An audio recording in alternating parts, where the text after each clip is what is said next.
morning, NLI Scouting. Happy Tuesday. Hopefully you guys had a great Thanksgiving week and enjoyed your time with family last week.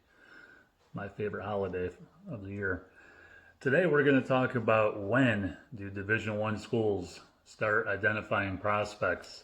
Okay, there's a lot of misinformation about there, and doing this for a living, I'm getting contacted by prospects across the country, especially now with TikTok. We're getting reached out from all over the country from different prospects in the 21 class, 22, 23, 24, and 25 classes. And a common theme is we're getting a lot of messages from 22s and even 21s saying, hey, Chris, take a look at my videos and I want to play D1 baseball. All right, so we're going to talk about that today, guys, and clear this up because there's a lot of misinformation obviously out there. And we're going to talk about how D1s identify guys and when, most importantly, when they start recruiting guys and why they start identifying and recruiting guys at this age. All right. In Division I baseball, there's Power 5 schools and then there's mid-majors. Okay, a Power 5 school will be Florida, Florida State, Texas, LSU, Vandy, name it. Schools like that you've heard. Then there's mid-majors, FAU, FIU, UNF, on and on and on. I'm just naming Florida schools, Stetson, Florida Gulf Coast. So if they're not in one of the 5 major conferences, Power 5, then they're a mid-major. So let's talk about when a Power 5 particularly starts identifying a guy. Okay, the answer, can you guess it? The answer? 8th grade. All right. So right now, for example, they're identifying 2025s. And again, take into account that there's very few high school kids or will be high school kids that are projectable to the Power 5 level. You're talking 1 to 2% of projectable prospects. However, they're getting identified in 8th grade. Why? I get asked this question all the time. Why do kids get identified that early? Why? Because everyone else is doing it. So if Florida State doesn't get on the train and start identifying and starting the recruiting process with 8th graders, they're going to miss out on those dudes a year later. They have to do it because everyone else is doing it. It's the nature of the beast. Do they like necessarily identifying 2025s? No. I mean, a 14-year-old might be standout now, and then 3 years from now, he falls back to the rest of the pack. That's the danger of quote-unquote projectability. It's up to the kid to maintain his projectability path, but that's also the answer. All right. A prospect needs to follow a particular projectability path. If he's a standout amongst his peers as an 8th grader, he better continue to be a standout amongst his peers as a 10th, 11th, and senior.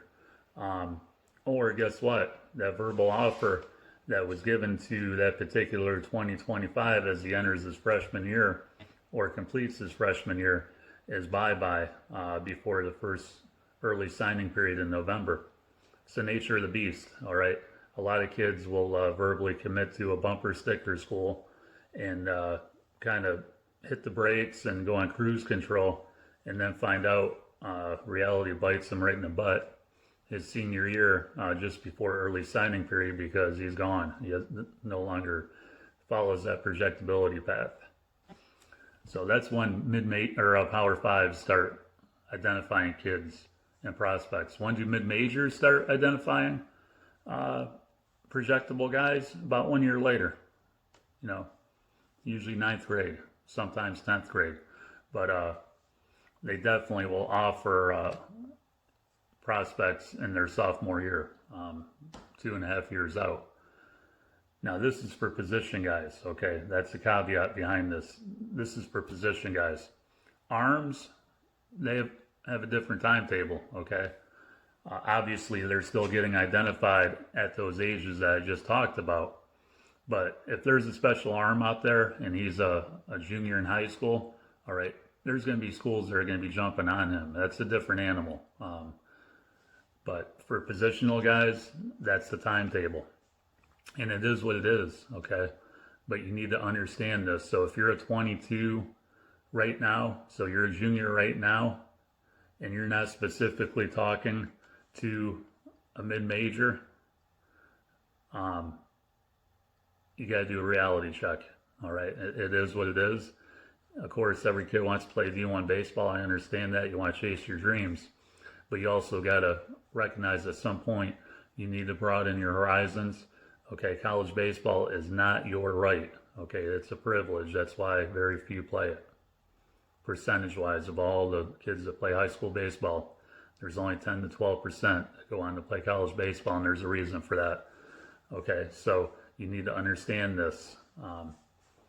It is what it is. So with D2 baseball, a lot of D2s are year to year. Some are 2 years out.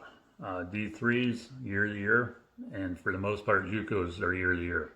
But D1 is a whole different animal. Okay, and understand this too.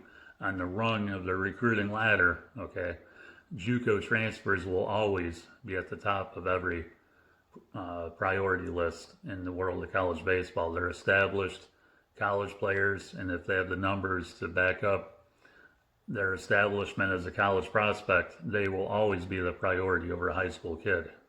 Always has been, always will be the case. High school kids are usually on the last rung of the recruiting order.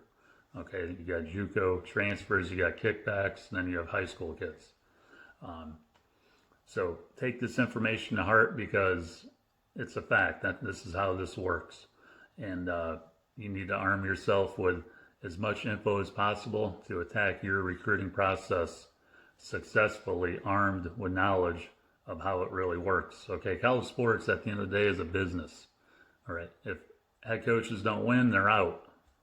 Okay, this is what they do for a living, and they follow a particular system, and there's a reason for that. Okay, they need to win. If they don't win, they don't have a job. And you need to win in your recruiting process, and you win by having the right information and attacking that process with that information effectively. Hopefully this information helped, guys. Feel free to reach out to me. You can WhatsApp me video at 941-322-4148. Follow me on TikTok at NLI Scouting Baseball, and let's get to it. We'll determine your projectability level, give you our fair assessment, and go from there.